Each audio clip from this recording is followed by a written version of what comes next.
The live TV, सच सबसे आगे। नमस्कार, आप देख रहे हैं द लाइव टीवी और मैं हूं आपके साथ मुनमुन रहमान।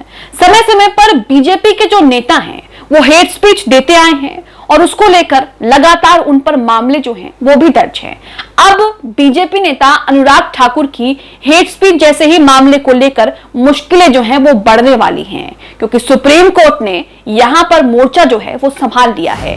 आपको याद होगा, अनुराग ठाकुर ने गोली मारो वाला एक बयान, एक नारा लगाया था, जिसके बाद वो नारा खूब चर्चा में आया, खूब वायरल हुआ, उनके वीडियोस कहीं वायरल हुए और तमाम लोगों ने उस पर आपत्ति जताई, उनके खिलाफ कई मुकदमे भी चले। लेकिन अब इस पूरे मामले को लेकर बृंदा करात ने सुप्रीम कोर्ट में याचिका दायर की और उस याचिका पर सुप्रीम कोर्ट ने न सिर्फ बीजेपी नेता को जमकर फटकार लगाई है बल्कि तल्ख टिप्पणियां भी की हैं। पूरा मामला आपको बताते हैं। सबसे पहले आप ये ट्वीट देखिए बार एंड बेंच का। इसमें लिखा है, गोली मारो दवा के नुस्खे के संदर्भ में नहीं। ये कौन कह रहा है? सुप्रीम कोर्ट ने ये टिप्पणी की है कि गोली मारो दवा के नुस्खे के संदर्भ में नहीं है। सुप्रीम कोर्ट ने अनुराग ठाकुर, परवेश वर्मा के खिलाफ एफआईआर की याचिका पर नोटिस जारी कर दिया है।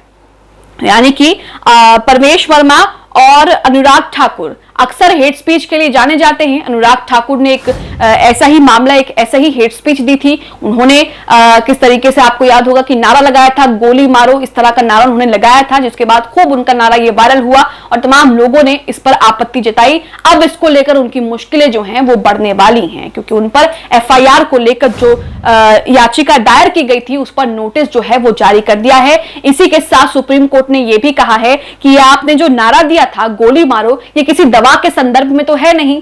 यानी कि जाहिर सी बात है कि आप इस तरीके से जो है वो लोगों को उकसा रहे हैं। तो इस तरह से चीजें जो है वो सुप्रीम कोर्ट ने कही है। क्या कुछ सुप्रीम कोर्ट ने कहा है आपको विस्तार से बताते हैं।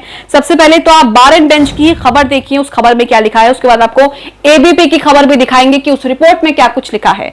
यहां पर लिखा है, गोली मारो दवा के नुस्खे के संदर्भ में नहीं। सुप्रीम कोर्ट ने अनुराग ठाकुर, परवेश वर्मा के खिलाफ एफआईआर की याचिका पर नोटिस जारी कर दिया।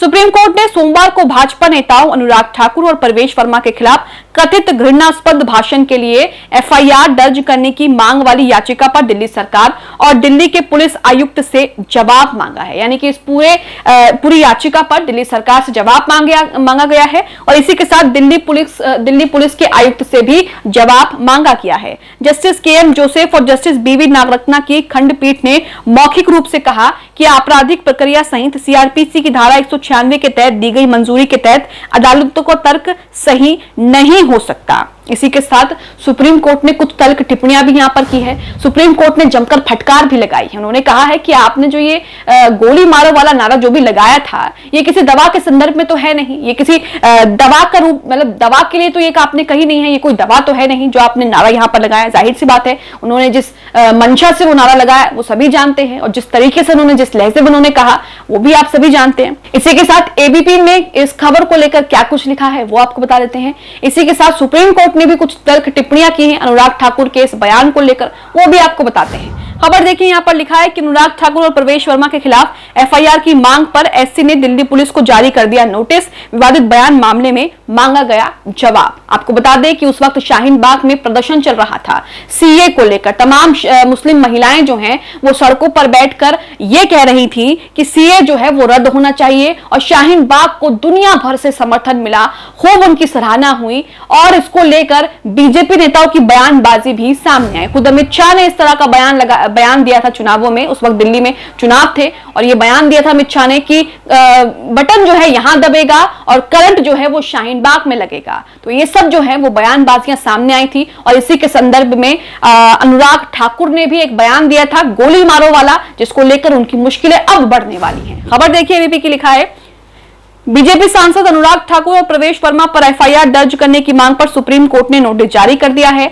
और दिल्ली पुलिस से जवाब भी मांगा है।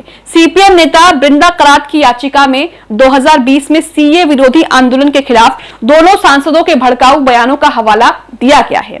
इससे पहले निचली अदालत और हाईकोर्ट उनकी याचिका खारिज कर चुके हैं। अब यह मामला सुप्रीम कोर्ट गया है। सीपीएम नेता बृंदा करात ने इस याचिका को दाखिल किया है और एफआईआर करने की मांग की है, जिस पर नोटिस जो है सुप्रीम कोर्ट ने जारी कर दिया है।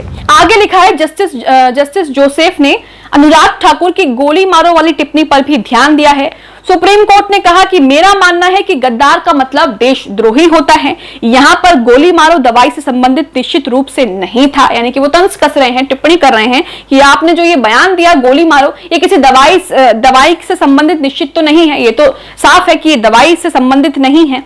इस पर वकील ने कहा, हाँ, इसकी मंजूरी अपने आप में एक मुद्दा है कि कोर्ट को इस पर विचार क्यों करना चाहिए। इसी के साथ सुप्रीम कोर्ट में वकीलों ने क्या कुछ कहा है वो भी आपको बताते हैं। सुप्रीम कोर्ट में वकील ने कहा, वैकल्पिक उपचार की उपलब्धता को हाईकोर्ट में सुनवाई नहीं करने का आधार नहीं होना चाहिए था।